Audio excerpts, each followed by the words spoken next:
So hope you enjoyed the second episode. We're here for episode 3, as promised, the last episode in the Celebrity Chef Wes Stepp series. And in this one, we're going to explore some things to come, and you're going to want to know what's coming up and a lot more. So thanks for showing up for the third episode in the series. And don't forget, like, subscribe, and hit notification, and you'll always stay ready for the next episode as soon as it drops. So thanks so much.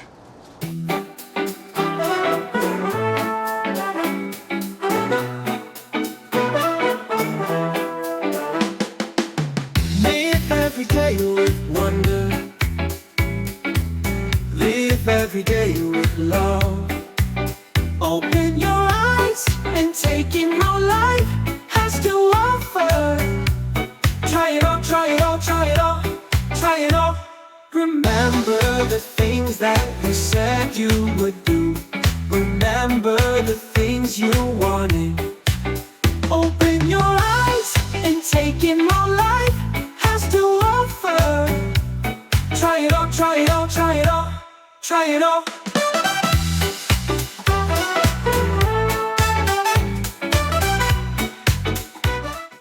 You also have the fit. Yes. So about 25 years ago, I did some,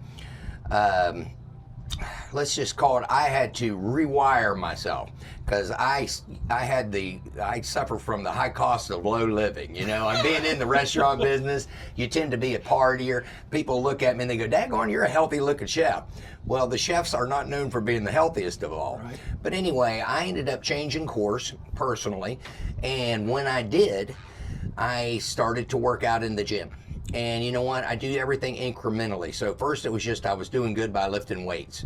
And then I had to plug in cardio. And then I started plugging in nutrition. Now, each time I plugged in a new ingredient, I got a whole new recipe. And so now what I like to do is share that recipe with people who are, for whatever reason, you know, a friend of mine told me that there's only 2 reasons people change. Some people change because they see the light. They just realize, you know what, I should go left instead of right. I keep going right, I'm gonna go left, or vice versa. And he said, and then there's the other half of the world, Wes, which you're included in, which only change when they feel the flame. It's getting hot here, but I think it's gonna get, oh shoot, it's getting really hot. Oh heck, I gotta move. And that's what I've done all my life. So anyway, I go in there, I talk to people about how to change up the way they eat. My nutrition program does not 86 means get rid of any, you know, like carbs or anything like that. Basically, it's just like what we got down here. It's you eat as close as it appears in nature. Yeah, fresh, and so local. Seafood, beef, chicken, whatever, vegetables, just 86 the processed food. And guess what? I show people quick restaurant way tricks to do it so it can make it so anyone can do it. Eat healthy, but yet retain the flavor. Yes, and eat with intention and remain and maintain not only the flavor, but one of my mantras is the first bite's taken with your eyes. So I always tell them when you're cooking, make it beautiful for yourself.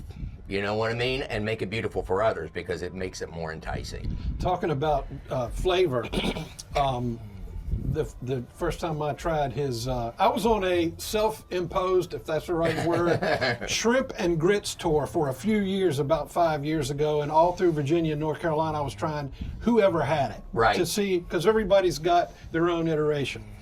And yours? Yeah. Honest to gosh, and this is not blowing smoke, it's the best I've ever had. Well, I appreciate that. You know, Cajun cream sauce. Yeah. And listen to what he calls grits, folks.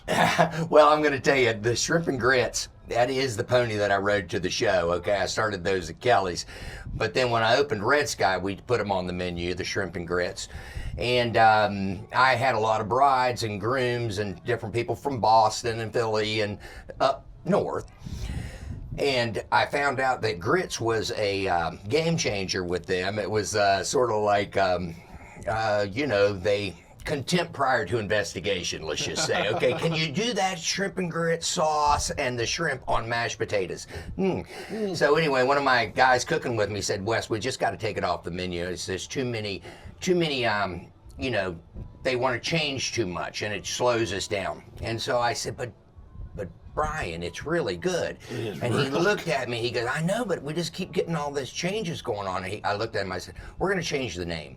So anyway, next thing you know, I changed it to Shrimp with a Redneck Risotto. Yes. Now, those Yankees love risotto.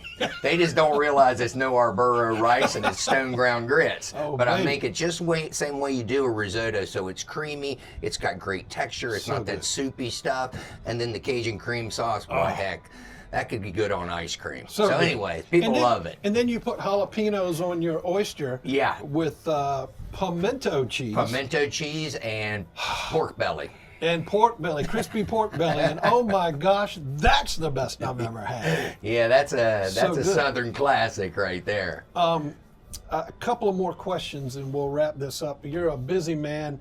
Anything else on the horizon that you could speak of? Well, I do have a book coming out, and Nice. so it's going to be a cookbook, but it's also going to give you a little bit of a history of Chef Wes and where I fell in love with food. So back in West Virginia, all the way up through as my food, as me personally changed, my techniques and my cooking changed. So we might start with fried chicken, but we're going to end with Tastefully Fit. Okay.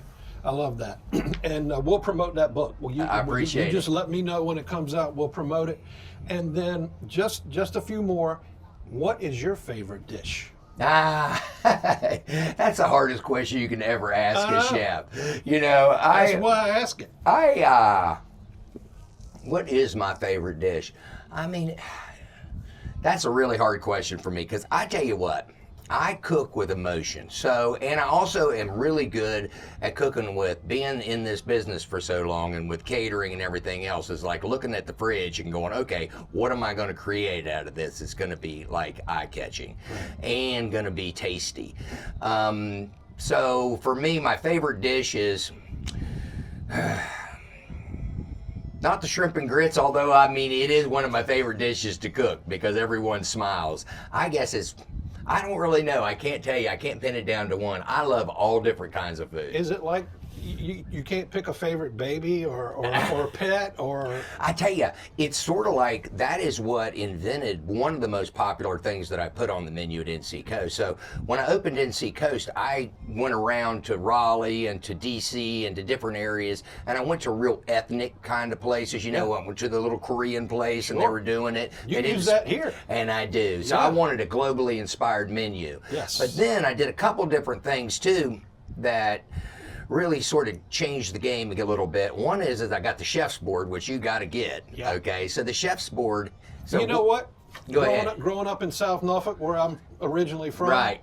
we didn't have a chef's board. We had Chef Boyardee. I know. In West Virginia, we had Chef Boyardee too. That's who I thought a chef was. But anyway, I've been told it's got to happen. yeah, the chef's chef's board is my favorite things off the menu served tapas style. So if you got 6 of you coming or 8 of you coming, and then it comes down, I'm going to tell you what is my favorite dish to cook?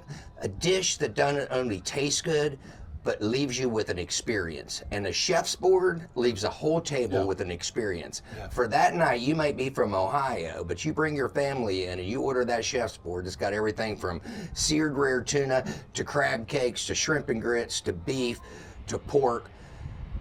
You all leave feeling like you were a star table, as they use in the business. And you know what? You can't trade that for anything. No, I look forward to that so much, and we're going to do it soon. Last question. Yes, sir. Has nothing to do with anything we've talked about. Okay, good. What's your favorite music? That's another good one. You know what? I think music and food are so similar. You know what I mean? In that they're limitless artistic venues. They hit us so, personally, and yet it's just, it takes you somewhere every time you either listen or eat. Yeah. My favorite music is probably rock and roll, and then I like country too. See, I knew that was going to tie in with the food because it really does. It is food It's emotions. Yeah, it is. And you know what? It's just, I could be driving down the road and hear Almost Heaven, West Virginia, and it takes me back to when I was 9 years old walking down a stream running going fishing or something. Yeah. And I could eat something and go, daggone, that takes me to when I was in Jamaica, or I was in Mexico, or I remember that, you know what I mean? Or that person. It's like a floating glue that connects all the elements. That's right. I agree. That's a really good answer. A really good answer. And Chef, thank you so much for taking the time. No problem, Good seeing brother. you again, and we'll see you again. We're looking out for that book as well. Yes, sir. And guess what? Chef Wes Stepp, he tries it all.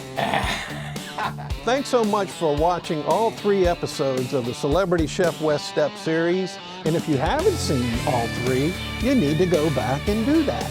So we've covered a lot with Celebrity Chef Wes. He's such an interesting character, I think you'll agree from watching. And you know what? I said it's going to be a 3-part series, but there's a little tease at the end.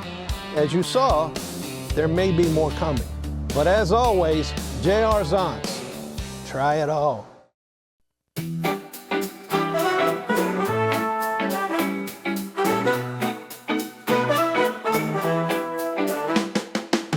Live every day with wonder. Live every day with love. Open your eyes and take in how life has to offer.